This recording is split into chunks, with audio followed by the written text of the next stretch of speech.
जागो लोगो जगत के, बीती काली रात, हुआ उजाला धर्म का, मंगल हुआ प्रभात।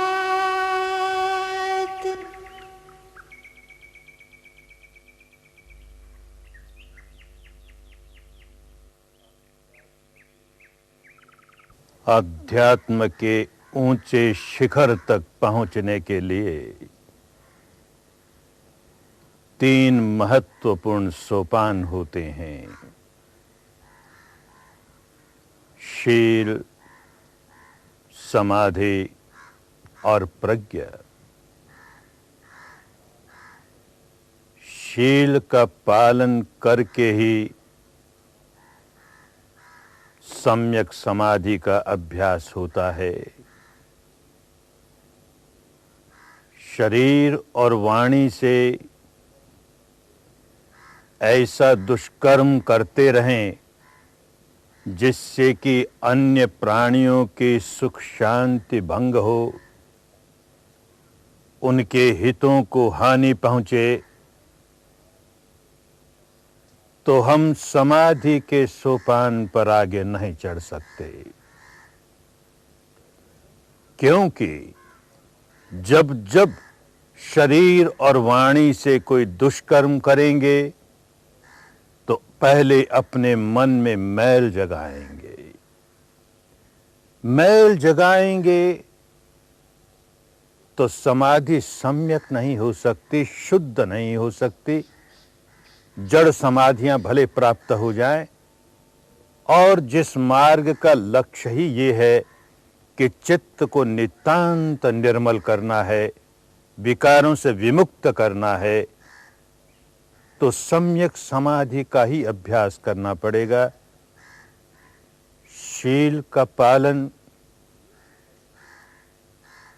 इसलिए भी करेंगे कि शील का पालन करते हुए हम किसी पर कोई एहसान नहीं कर रहे हैं।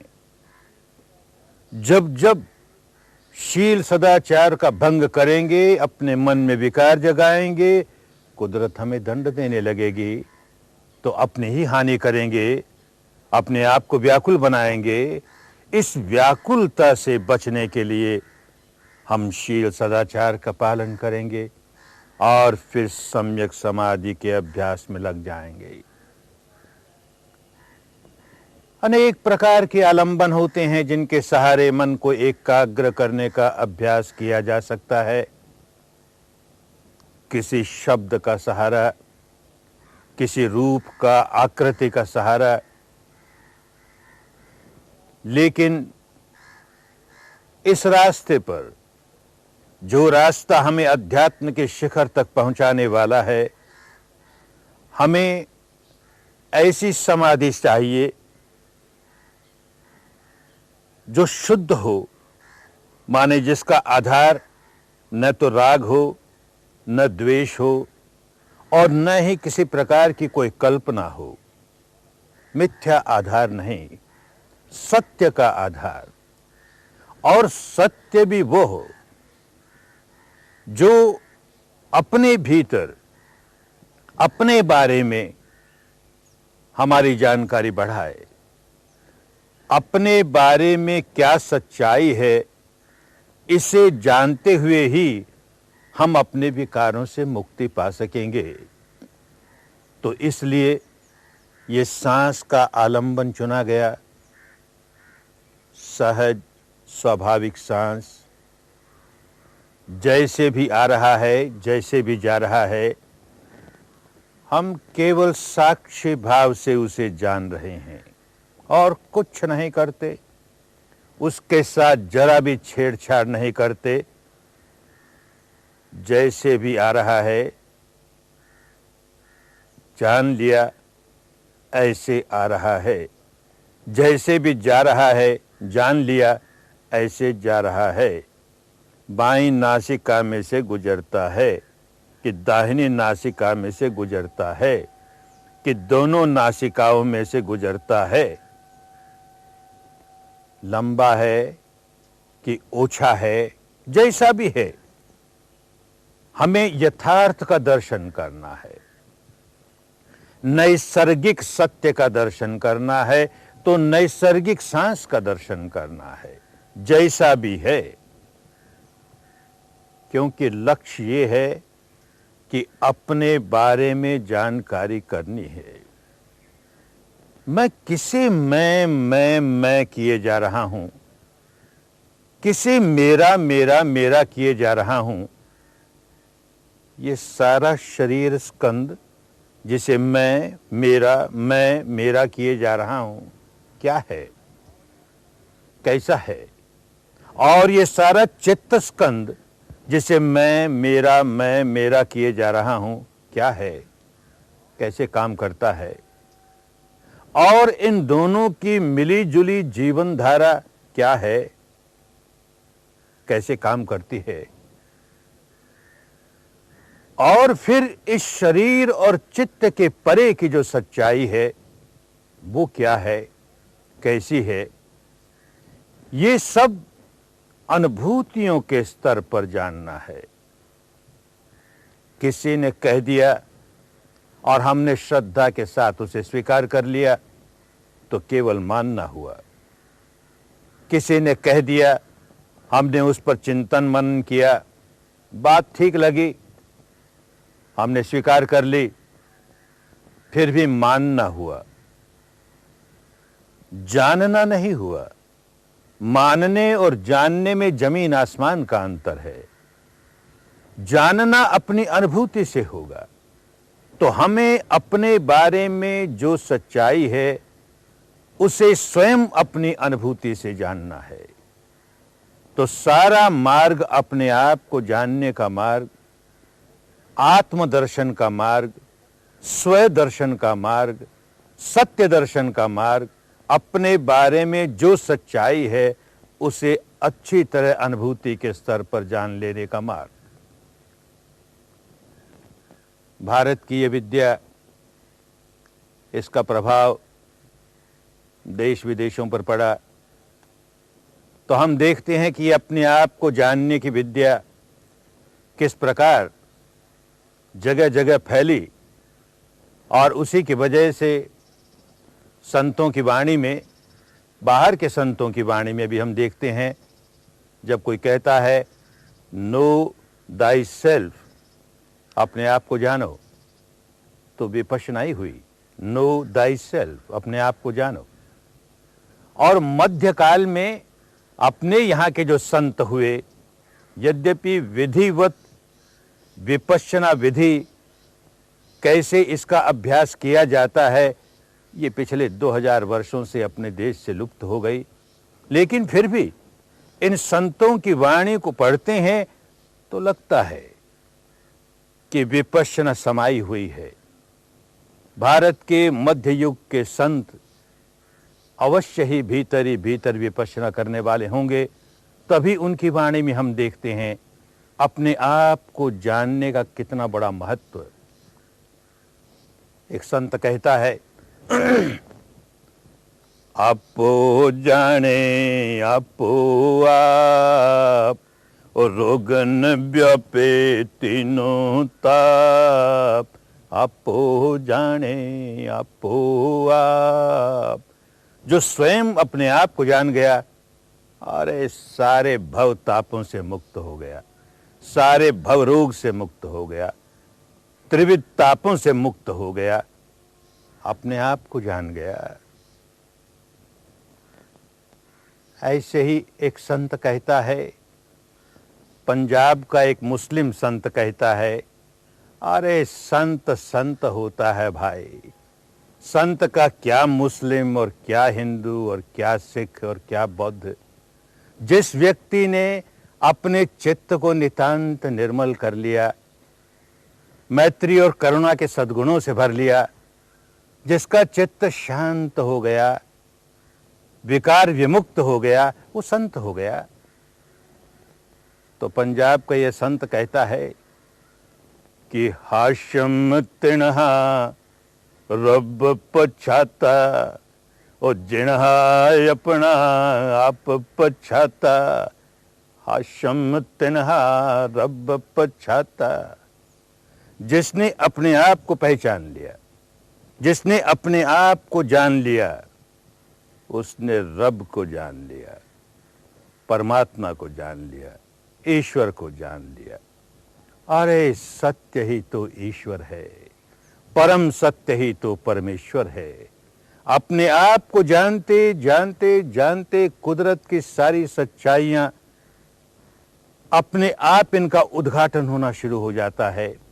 कुदरत का कानून अपने आप स्पष्ट मालूम होने लगता है और फिर कुदरत के कानून के अनुसार चलना आ जाता है। तो चित्त के मैल दूर होते होते होते निर्मल अवस्था तक पहुंचता है, तो अपने भीतर कुछ अनजाना नहीं रह जाता।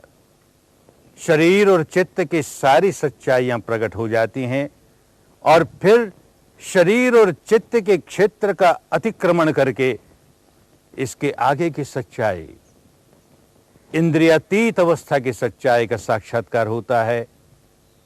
तो पहले अपने भीतर की सच्चाई क्या है, अपने बारे में क्या सत्य है, उसे जाने। आपो जाने, आपो आप स्वयं जाने। किसी दूसरे ने अपने भीतर की सच्चाई जानी और उसे शब्दों पर उतारा, हमने उसे सुना और मान लिया, तो जाना नहीं हमने। तो कहा संत ने, जन नानक बिन आपा चीने, कटे न भ्रम की काई रे। जन नानक बिन आपा चीने, कटे न भ्रम की काई रे। अपने आप को जाने बिना भ्रम ही भ्रम, भ्रांति ही भ्रांति। जैसे जैसे भीतर यात्रा करनी शुरू करेंगे, वैसे वैसे बहुत स्पष्ट होता चला जाएगा कि अरे कितनी भ्रांतियों का जीवन जी रहे हैं, किस भ्रम का जीवन जी रहे हैं। सच्चाई प्रकट होती चली जाएगी। अपने बारे में जहां सच्चाई प्रकट होनी शुरू हुई, वहां बाहर की सच्चाइयां अपने आप प्रकट होने लगेंगी, क्योंकि कुदरत का कानून समझ में आने लगेगा। जो कुदरत का कानून बाहर काम कर रहा है, बिल्कुल वही भीतर काम कर रहा है। तो भीतर जब कुदरत का कानून समझ में आने लगा, तो अनुभूतियों से समझ में आने लगा, तो सच्चाइयों से समझ में आने लगा। बड़ा परिवर्तन आना शुरू हो जाएगा, जीवन ही बदलता चला जाएगा। इसीलिए अपने यहाँ के संतों ने 3.5 हाथ की काया के भीतर सत्य का अनुसंधान करने की बात कही। 3 हाथ एक अड़धाई, ऐसा अंबर चीनो मेरे भाई। ओ खोजो मेरे भाई, जानो मेरे भाई। ये 3 हाथ और एक ये आधा हाथ, ये 3.5 हाथ की काया के भीतर क्या सत्य है, इस सत्य की खोज करो। इस अंबर की, इस आकाश की, इस अंतरिक्ष की खोज करो। मानो पश्चिम के वैज्ञानिकों को जो बाहर के अंतरिक्ष की खोज में चले हैं, भारत का ये संत उन्हें चेतावनी देता है, अरे क्या मिलेगा, भीतर के अंतरिक्ष की खोज करो, सारे दुखों से छुटकारा मिल जाएगा, कुदरत का सारा रहस्य समझ में आ जाएगा। अंदर की सच्चाई को जानना है, अनुभूतियों से जानना है, भीतर यात्रा करनी है। तो पहले मन को इस शरीर के दरवाजे पर तो रोकना सीखें। कितना डगमगाता हुआ मन है, कहीं तो स्थिर हो। तो बस जिन दरवाजों से सांस भीतर जाता है, बाहर आता है, यहीं मन को टिकाना है। और इतना ही जानना है कि सांस भीतर आया कि बाहर गया, करना कुछ नहीं। न इस सांस के साथ कुछ जोड़ना है, न इस पर किसी बात का आरोपण करना है, न इसे प्रयत्न पूर्वक छोटा या बड़ा करना है, न बाईं नाक से दाहिनी नाक की ओर बदलना है, न दाहिनी से बाएं की ओर बदलना है। जैसा है वैसा है, बस साक्षी भाव से जानना है, तटस्थ भाव से जानना है। किसको तटस्थ कहते हैं? हम तट पर बैठे हैं और नदी बह रही है। नदी का प्रवाह स्वभावतः बह रहा है, हम उसके प्रवाह में कुछ नहीं करते। हम तो तट पर बैठे हैं, प्रवाह तेज है तो तेज है, धीमा है तो धीमा है, और प्रवाह का पानी निर्मल है तो निर्मल है, मैला है तो मैला है, जैसा भी है तट पर बैठे हैं, केवल देख रहे हैं। ये सांस का प्रवाह चल रहा है और हमारा मन इस दरवाजों पर बैठा है, केवल जान रहा है जैसा भी सांस आया, जैसा भी सांस गया, बस केवल जानना है। इससे सरल काम और क्या होगा? कुछ नहीं करना, केवल जानना है। बड़ा सरल काम, लेकिन जब भी कभी समय निकाल करके इसका अभ्यास करने आओगे तो देखोगे बड़ा कठिन। 2 सांस भी नहीं जान पाए कि मन वो भागा, 2 सांस भी नहीं जान पाए कि वो भागा, तो मन में चिड़चिड़ाहट जागेगी। अरे कैसा मन लिए चल रहा हूं कि ये इतना सरल सा काम इसे भी नहीं कर सकता, भटकता रहता है। तो मार्गदर्शक कहेगा, अरे नहीं नहीं, चिड़चिड़ाना नहीं, क्रोध नहीं पैदा करना, इसी स्वभाव को बदलने के लिए तो आए हो, सच्चाई को स्वीकार करो। मन भटक गया, इस क्षण मेरा मन भटक गया। जैसे ही होश आया, बस मन भटक गया, इतना ही जाना, कुछ नहीं करना पड़ेगा, मन अपने आप आ जाएगा। फिर भटक गया, होश ही नहीं रहा, भटक गया, फिर होश आया, होश आते ही भटक गया, फिर आ जाएगा। खींचतान नहीं करनी, अपने आप आ जाएगा। यूं करते करते 1 दिन बीते, 2 दिन बीते, तो बैठे थे सांस देखने के लिए, सांस के आवागमन को देखने के लिए, और अपने आप इस मन का भी दर्शन होने लगा। कैसा मन है, कितना भटकता है। तो देखेगा कहां भटका भाई, कहां भटका, कहां गया। अरे कितने विषयों में गया, कोई नोट भी नहीं कर सके। लेकिन बहुत साफ मालूम होगा कि 2 ही विषय में गया है, 2 ही क्षेत्र हैं इसके जाने के लिए। या तो कोई पुरानी बात याद आई, ऐसा हुआ था, ऐसा हुआ था, अब लगा उसमें लोट पलोट लगाने, या कोई भविष्य की बात आई मन में, ऐसा करेंगे, ऐसा करेंगे, ऐसा हो जाए, ऐसा हो जाए, ऐसा तो न हो, ऐसा तो न हो। फिर कोई भूतकाल की बात याद आ गई, फिर ऐसा हुआ था, ऐसा हुआ था। ओ, तो केवल 2 क्षेत्र हैं, या तो भूतकाल में रमण करेगा या भविष्य में रमण करेगा, ये वर्तमान में रमण नहीं करता। कैसा स्वभाव बना लिया। अरे जीना वर्तमान में है, हम भूतकाल में कैसे जिएंगे? जो क्षण चले गए वो सदा के लिए चले गए। दुनिया की सारी संपदा देकर भी उसे खरीद कर वापस एक बार जीना चाहें, असंभव है, गया। और भविष्य जब तक वर्तमान नहीं बनेगा, हम उसमें कैसे जिएंगे? जीना वर्तमान में है। और देखो कैसी आदत बना ली कि जब देखो तब भूतकाल, जब देखो तब भविष्य। ओ, तो जीना नहीं आया, जीने की कला नहीं आई। तो सांस को देखते देखते ये जीने की कला सीख रहे हैं। भाई वर्तमान में आ जा, इस क्षण की जो सच्चाई है उसके साथ रहे। फिर भटक गया, फिर इस क्षण की सच्चाई, फिर भटक गया। ये एक बात समझ में आई अनुभूति पर। और एक बात समझ में आई कि जब जब भूतकाल में गया या भविष्य में गया, किस तरह के चिंतन चले। तो देखेगा 2 ही तरह के चिंतन चले। कोई बात याद आई, पुरानी बात याद आई, तो या तो बड़ी प्रिय और या अप्रिय। भविष्य का कोई चिंतन चला तो या तो प्रिय या अप्रिय। तो देखता है कि जब जब कोई प्रिय चिंतन चला, भूतकाल का हो या भविष्य का हो, बड़ा सुखद लगा, बड़ा सुखद लगा। और जब जब अप्रिय चिंतन चला, बड़ा दुखद लगा, बड़ा दुखद लगा।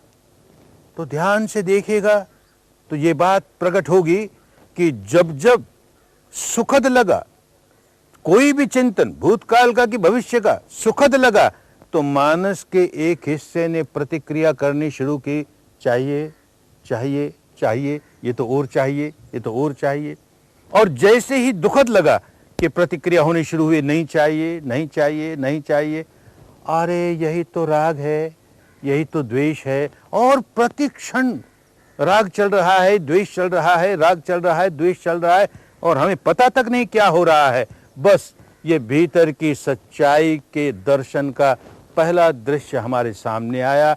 अब आगे बढ़ेंगे तो देखेंगे कितनी सच्चाइयां सामने आने लगी। अपने आप को जाने बिना नहीं होता।